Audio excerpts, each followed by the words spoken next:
Drop it.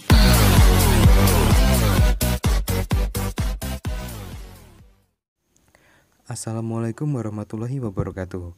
Kembali lagi di channel Sahabat Medis. Pada video kali ini, Sahabat Medis masih ingin membahas mengenai soal-soal SKB CPNS, khususnya di bidang kesehatan. Dan untuk materi pada video kali ini, kita akan membahas mengenai SDGs.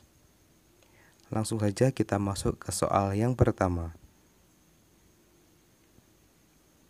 Secara resmi, pengesahan tujuan pembangunan berkelanjutan atau SDGs adalah pada tanggal A. 25 September 2015, B. 25 Oktober 2015, C. 26 September 2015, D. 26 Oktober 2015, atau E. 26 November 2015. Dan jawaban yang paling tepat adalah yang A, 25 September 2015. Pada sidang umum PBB tanggal 25 September 2015 di New York, secara resmi mengesahkan tujuan pembangunan berkelanjutan atau SDGs sebagai kesepakatan pembangunan global. Lanjut ke soal berikutnya.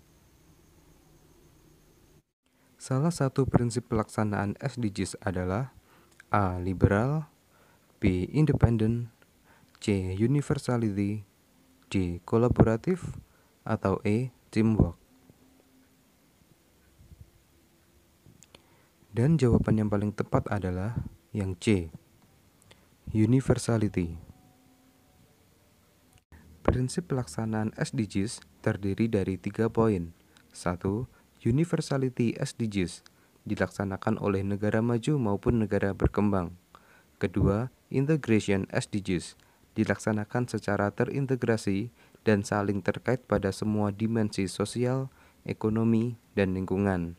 Dan yang ketiga, No One Left Behind, harus memberi manfaat bagi semua, terutama bagi yang rentan, dan pelaksanaan yang melibatkan semua pemangku kepentingan. Lanjut ke soal berikutnya. Pada SDGs Goals 2 berfokus pada A. Mengurangi kelaparan, B. Sistem kesehatan nasional, C. Akses ke SPRO dan KB, D. Sanitasi dan air bersih, E. Mengurangi kesenjangan. Dan jawaban yang paling tepat adalah yang A. Mengurangi kelaparan. Terdapat 17 goals pada SDGs. Yang pertama, tidak ada kemiskinan. 2. Tidak ada kelaparan. 3. Kesehatan dan kesejahteraan yang baik. 4. Pendidikan berkualitas. 5. Kesetaraan gender. 6. Air bersih dan sanitasi. 7. Energi bersih dan terjangkau. 8. Pekerjaan yang layak dan pertumbuhan ekonomi. 9. Industri, inovasi, dan infrastruktur. 10. Mengurangi kesenjangan. 11. Kota yang berkelanjutan dan komunitas. 12. Konsumsi dan produksi yang bertanggung jawab. 13. Tindakan terhadap iklim. 14. Kehidupan di bawah air. 15. Kehidupan di darat. 16. Perdamaian, keadilan, dan institusi yang kuat. 17. Kemitraan untuk tujuan. Lanjut ke soal berikutnya. Salah satu dampak yang diharapkan SDGs adalah akses merata pada pelayanan dan jaminan sosial. Hal ini sesuai dengan goals SDGs, khususnya goals A. 1, 2, 7, 8, 9, 10, dan 12, B. 2, 4, 6, C. 11, 13, 14, 15, D. 16, 17, atau E. 1 sampai 17. Dan jawaban yang paling tepat adalah B. 2, 4, 6. Terdapat 4 dampak yang diharapkan SDGs. Yang pertama, pengurangan kemiskinan, pembangunan berkelanjutan yang merata, mata pencaharian dan pekerjaan layak. Kedua, akses merata kepada pelayanan dan jaminan sosial. Tiga, keberlanjutan lingkungan dan mempertinggi ketahanan terhadap bencana.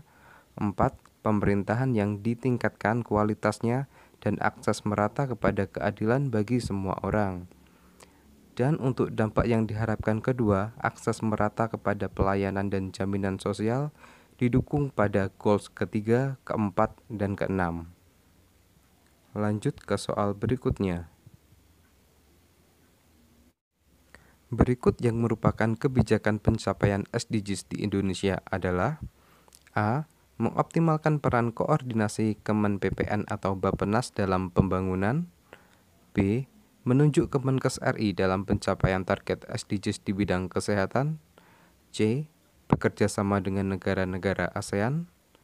D. Melibatkan peran serta organisasi masyarakat dalam mencapai tujuan SDGs. Atau E. Semua benar. Dan jawaban yang paling tepat adalah A.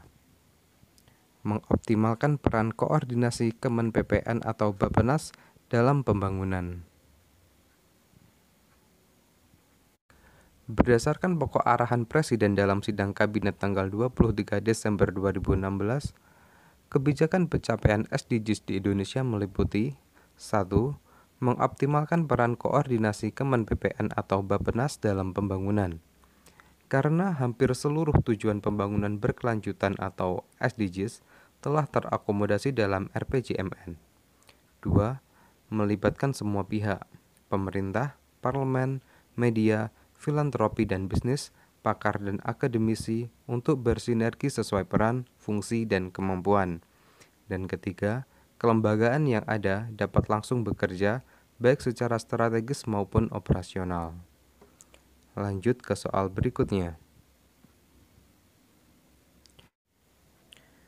Terdapat 17 goals pada SDGs. Goals yang bukan termasuk pada sektor kesehatan adalah A. Goals 2, B. Goals 3, C. Goals 4, D. Goals 5, atau E. Goals 6. Dan jawaban yang paling tepat adalah C. Goals 4. Sektor kesehatan pada SDGs terdapat 4 goals, 19 target, dan 31 indikator. Keempat goals tersebut adalah Goals 2, Goals 3, Goals 5, dan Goals 6. Lanjut ke soal berikutnya. Berikut ini yang bukan termasuk dalam target pencapaian Goals 3 pada SDGs adalah A. Mengurangi angka kematian ibu hingga di bawah 70 per 100.000 kelahiran hidup. B. Mengurangi angka kematian neonatal hingga 24 per 1000 kelahiran hidup. C. Mengakhiri epidemi AIDS, tuberkulosis, malaria, dan penyakit tropis yang terabaikan. D. Mengurangi sepertiga kematian prematur akibat penyakit tidak menular. Atau E. Mencapai universal health coverage. Dan jawaban yang paling tepat adalah B. Mengurangi angka kematian neonatal hingga 24 per 1000 kelahiran hidup. Kita lihat pada poin kedua, mengakhiri kematian bayi dan balita yang dapat dicegah dengan menurunkan angka kematian neonatal hingga 12 per 1000 kelahiran hidup dan angka kematian balita 25 per 1000 kelahiran hidup. Lanjut ke soal berikutnya. Yang bukan termasuk perhatian baru pada target SDGs Goals ketiga adalah A. Kematian akibat penyakit tidak menular. B. Penyalahgunaan narkotika dan alkohol. C. Penurunan angka kematian ibu, angka kematian balita, dan angka kematian neonatal. D. Kecelakaan lalu lintas. Atau E. Universal health coverage. Dan jawaban yang paling tepat adalah C. Penurunan angka kematian ibu, angka kematian balita, dan angka kematian neonatal. Pada Goals 3 terdapat 13 target yang terdiri dari 9 target dan 4 means of implementation. 9 target itu sendiri terdiri dari 3 target lama yang belum selesai dan 6 target baru. 3 target lama diantaranya penurunan angka kematian ibu, angka kematian balita, dan angka kematian neonatal, HIV, AIDS, tuberkulosis, dan malaria, dan akses kesehatan reproduksi. Sedangkan target baru meliputi 1. Kematian akibat penyakit tidak menular, 2. Penyalahgunaan narkotika dan alkohol, 3. Kecelakaan lalu lintas, 4. Universal health coverage, 5. Kontaminasi dan polusi air, udara, tanah, dan 6. Penanganan krisis dan kegawat daruratan. Lanjut ke soal berikutnya. Sunat perempuan atau female genital mutilation merupakan salah satu target pencapaian SDGs khususnya pada goals A2, B3, C4, D5, atau E6. Dan jawaban yang paling tepat adalah D5. Pada goals 5 menjelaskan mengenai menjamin kesetaraan gender serta memberdayakan seluruh wanita dan perempuan yang terdiri dari 3 target, diantaranya 1. Sunat perempuan, 2. Akses kepada pelayanan kesehatan reproduksi termasuk KB, dan 3. Pendidikan dan informasi kesehatan seksual dan reproduksi pada wanita dan remaja. Lanjut ke soal berikutnya. Pengendalian konsumsi rokok atau tembakau menjadi salah satu target pencapaian SDGs khususnya goals A2, B3, C4, D5, atau E6. Dan jawaban yang paling tepat adalah B3. Penanggulangan penyakit tidak menular dan pengendalian konsumsi rokok menjadi salah satu upaya untuk mencapai SDGs dalam goals ketiga. Oke, sementara cukup sekian video kali ini. Semoga kita semua diberi kelancaran dan kemudahan dalam menjalani tes SKB tahun ini. Akhir kata, wassalamualaikum warahmatullahi wabarakatuh. Sampai jumpa di video berikutnya.